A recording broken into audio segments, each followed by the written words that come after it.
Hi, everyone. Thank you for joining us. We are in week 4 of our 6-week food advocacy course. Again, I'm Courtney Trey-Montana from Hartford Community Action Agency and excited to be with you today. So for week 4, we are going to discuss how to be a whole grain expert and why it's important to be able to figure out what's a whole grain item and what is not. So, as far as grains, let's talk about the anatomy of a grain. I know it's kind of strange and weird that we're going to talk about anatomy, but it is important to know what the parts of a grain are and what makes a whole grain a whole grain. So starting off, a whole grain is a grain that is found in a field and it contains all 3 parts of the grain. So there's 3 parts of a grain. Those would be starting with the bran, which is going to be the outer layer, the edible part of the kernel. The inside, we have the germ, which is a tiny little piece down on the bottom, and that's going to be provide the potential to grow a new plant. And then finally, the biggest part, which is going to be the endosperm. So that's the biggest part of the grain. So in order for a grain to be considered a whole grain, it must have all 3 parts intact. And we're going to find out why this is important. So moving on, the difference between whole grains and refined grains are essentially a whole grain is again going to have all 3 parts of that grain intact, whereas a refined grain is going to have 1 or 2 parts taken away. And sometimes vitamins and minerals are added back after the processing, but again, 1 or 2 parts are going to be taken away from that whole grain to make it refined. Grains are going to be anything made from wheat, rice, oats, cornmeal, barley, or another cereal grain. So things that are grown out in the field. And if you're wondering what falls under each category, here's a list. So on the left are going to be your whole grains and what qualifies as a whole grain. And then again, on the right side, a refined grain. So why do we want to focus on whole grains? So there's several reasons, as you can see. So first of all, if we're eating the whole part of the grain, it is going to help us feel fuller longer. And the reason for this is because whole grain items are usually higher in fiber. And so that fiber is going to help keep us full longer. Next, it's going to help us maintain a healthy body weight. Because we're going to be fuller longer, we might be less apt to snack or feel hungry after we eat. Another big reason, whole grains are going to help lower the risk of heart disease, diabetes, certain cancer and health problems often. So we want to try to include our whole grains in our diet to help lower the risk of these diseases possibly. And the other reason is because when you eat a whole grain item, you're going to get all of the vitamins and nutrients that a whole grain has to offer. So if you're eating a refined grain and you're having 1 or 2 parts taken away, you're going to miss some nutrients. But whole grains are going to be high in the B vitamins, iron, folate, selenium, and potassium. So we always discuss that, yes, we want to eat healthy for obvious reasons, which would be related to our health. But we also want to be able to do it on a budget. So how can we include whole grain items but still stay within our budgeted money when we go shopping? Because a lot of times, there's a mindset that eating healthy is expensive. It can be if you're not educated.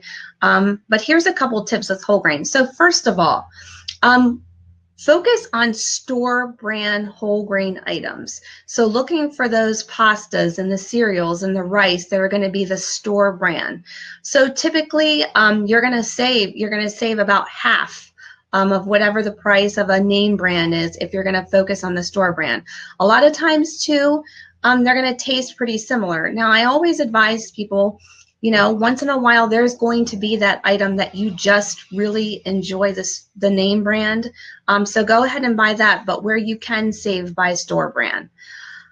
With whole grain food items, obviously, if you're a family, probably not so much if there's going to be 1 or 2 of you in a family, but purchase in bulk where possible. So with whole grain items, for example, buying a big container of whole grain oats is probably going to be the most economical as opposed to buying small individual packages of oatmeal, because you're paying for the packaging. So trying to buy in bulk where possible.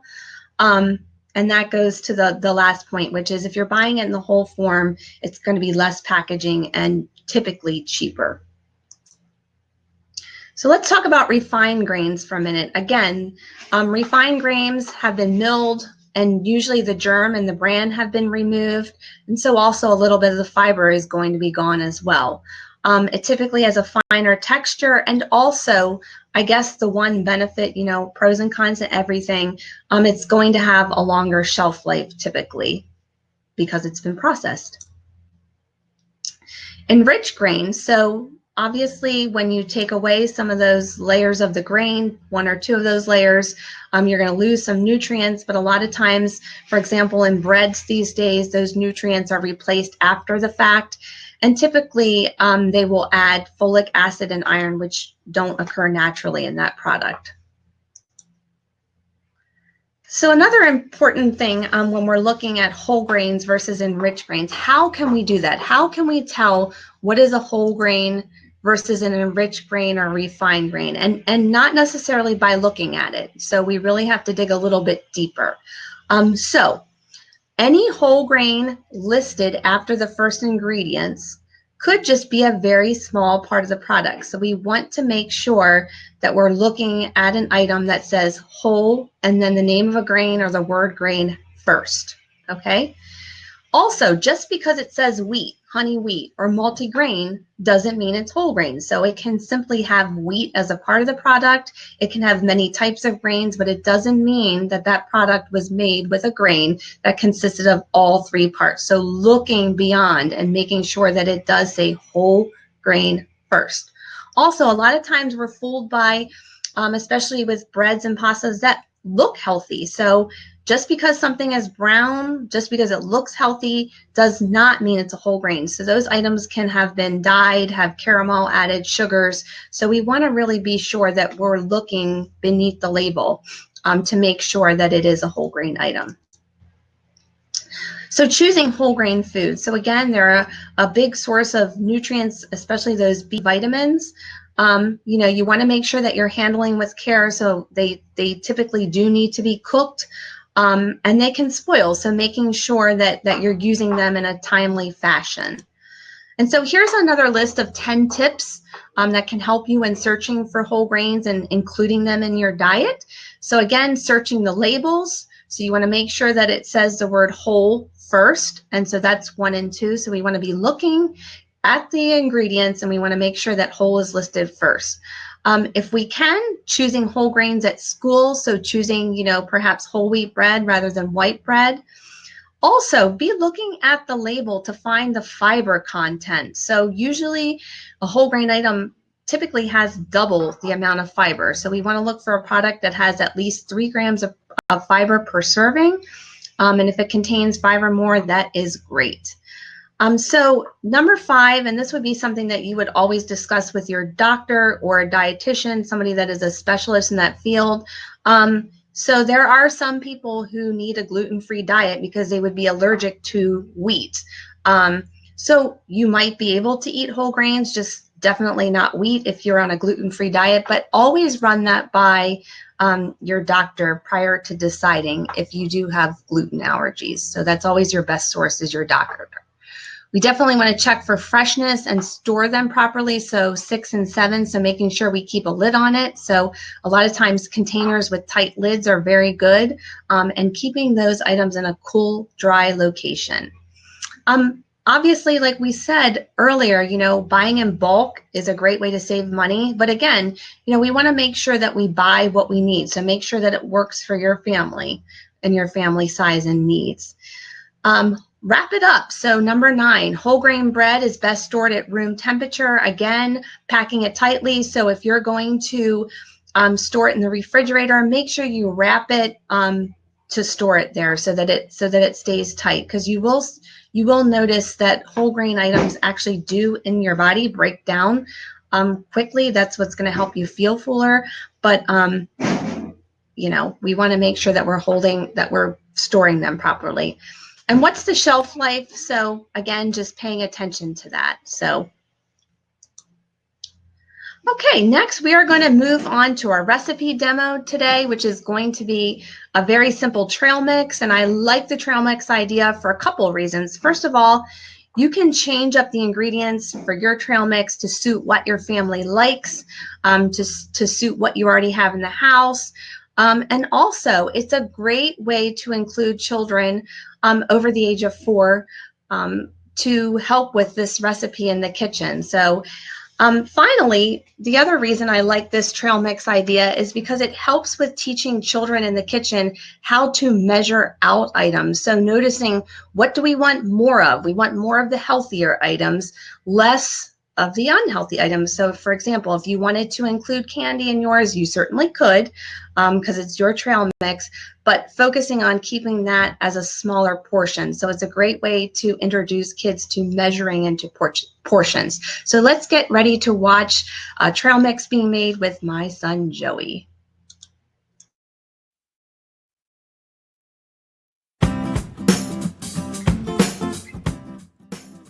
Hi everyone, this is Courtney from HCAA, and I'm back again speaking with you about My Plate and the different groups on My Plate. We are in week 5 of our lessons, and today we are going to talk about the grain group.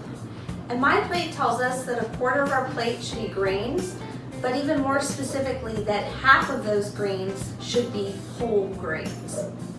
So grain, as it is found in the field, is called a kernel of grain. And for a grain to be considered a whole grain, it has to have all 3 parts of the grain intact. So we can see here the 3 different parts of a grain, and if all 3 parts of those are intact, then the item is considered a whole grain item. If an item is a refined grain, that means that 1 or 2 parts of the whole grain have been removed. Typically, there are vitamins and minerals that are added back to that product, but it's important to note that if all 3 parts of the grain are not intact, a person is going to miss out on some very important nutrients without eating a whole grain item. So how can a person buying grain items in the store determine if an item is whole grain or not? Is it by the color? Is because an item is brown tell us that it's a whole wheat product? Because it says on the front that it's whole grain, does that mean it's a whole grain product? Not necessarily. You actually have to look at the ingredients to see if whole and then a grain type is listed after that. It must say whole grain. So for example, on this 100% whole wheat bread, we can tell that the first ingredient is in fact whole wheat flour. Today I'm with my son Joey. Joey's 9 years old, and he's going to help me make a very simple trail mix that can include some of those whole grains that we were discussing, and to get those into your diet or that of your children. The majority of our trail mix are going to be ingredients that are whole grain products, and Joey's going to tell you what those whole grain products are. Popcorn, granola, and cereal. You'll see here that we use a simple air popper to pop our popcorn. They're pretty reasonably priced, again about $13 in the store, but if you want, you can feel free to buy popcorn that is already popped. I would just mention that if you want to keep your trail mix, less calories, less additives, maybe buy popcorn that is plain. In our trail mix, we also have sunflower seeds and edamame. We will also be using dried fruit such as dried up raisins and cranberry. Lastly, I asked my mom if we could put a little bit of candy in it. So here it is.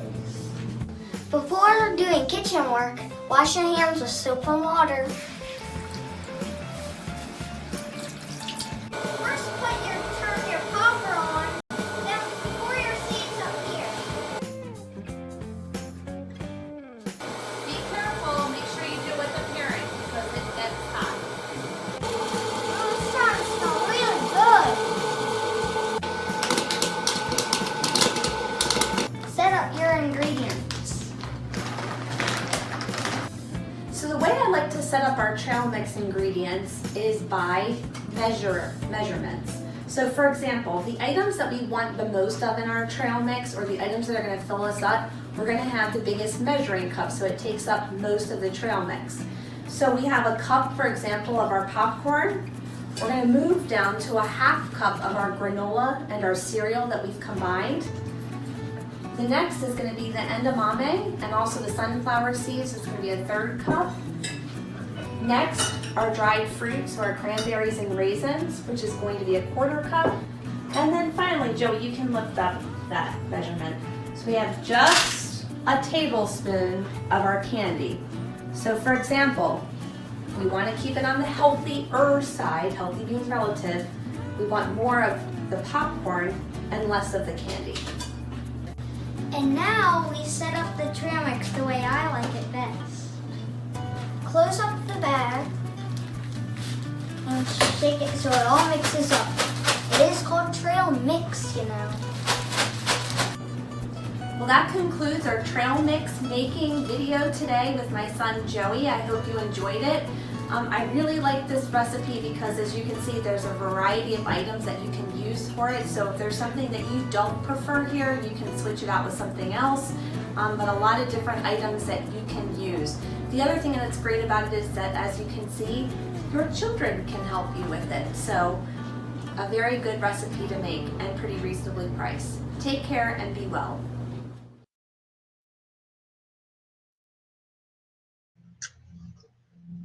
Hi everyone, and welcome back. I hope you enjoyed making trail mix with myself and my son Joey. So again, it's nice to always have ways to have kids help in the kitchen where possible. And again, just be careful, as it will tell you on your recipe, when you have popcorn and things like that, more for children 4 and above, so definitely not younger. So, but it's a great idea for children that are over the age of 4. So moving on, again, I always like to tie in our lessons with children by including a reading from a book. So it's a great way to extend that lesson in a way that children will understand. So we are going to get ready to have a reading of a story about bread. So come along.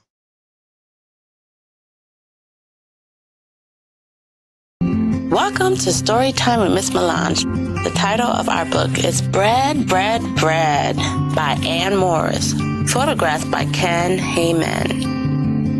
People eat bread all over the world. There are many kinds, many shapes, many sizes. Skinny bread, fat bread, round bread, bread with a hole, crunchy bread, lunchy bread, and bread to soak up your egg. Pizza, pretzel, they are bread too. Bread on the table, bread on your head. Bread is good for you. It makes you strong, it helps you grow. Making bread, shaping bread, baking bread, toasting bread, cooking bread over the fire. Fill up the basket, off to the market. Bread for sale, breaking bread together. Have a bite, delicious. And that is the end of Bread, Bread, Bread. Tell me, what is your favorite type of bread? And if you're gluten-free, what is your favorite type of bread substitute? Go ahead and place your answers in the comment section below. Make sure to hit thumbs up if you like this video and subscribe so you can be notified of new content. Thanks for watching. Bye.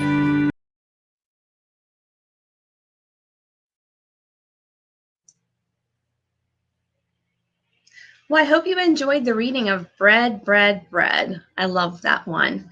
So as we get ready to end our class today and our time together, a couple of trail mix tips. So when you're using popcorn, try to use plain popcorn, so without butter and added salt, using 1 cup portions. So the biggest part of your trail mix would be the popcorn.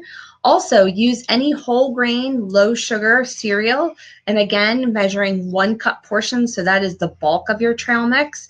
If you decide to use pretzels, or nuts and seeds, moving down to about 1/2 cup. Also, if you want to add dried fruit, so dried fruit is a great option, but making sure that that is a smaller portion, so a quarter cup, because dried fruit is great, but it can also be high in sugar, so we want to be mindful of that. And again, if you want to use a type of candy, it's your trail mix. We want to be reasonable and rational in this world. Sometimes it's nice to have a little treat. I'm just limiting that to quarter cup portions, so that is the smallest part of your trail mix. You can simply combine all the ingredients in a large bowl, put it in an airtight container, a Ziploc bag, but we want to also be sure to portion it out. So maybe putting it in snack-sized baggies, but portioning it out so we're not eating it all in one sitting, because we want to definitely be mindful of sugar and calories. So portion that trail mix out. So our mission of the week as we close out today, a couple of things I'd like you to do with your family if you can. So try to substitute a whole grain item in place of a refined or enriched grain item. For example, maybe try a whole wheat bread rather than white bread for the week. Again, trying to read a label to determine if an item is a whole grain item or not. So practicing that prior to getting to the store so you know what you're looking for when you're there. And again, go into the store and take your time to look at things here and there. So compare the price of a whole grain pasta that's name brand to a store brand whole grain pasta, and seeing what that price difference is. And I think that you'll be pleasantly surprised. So it was nice to be with everyone today. We look forward to seeing you next week. And until then, be healthy, stay well, and we will see you soon. Take care.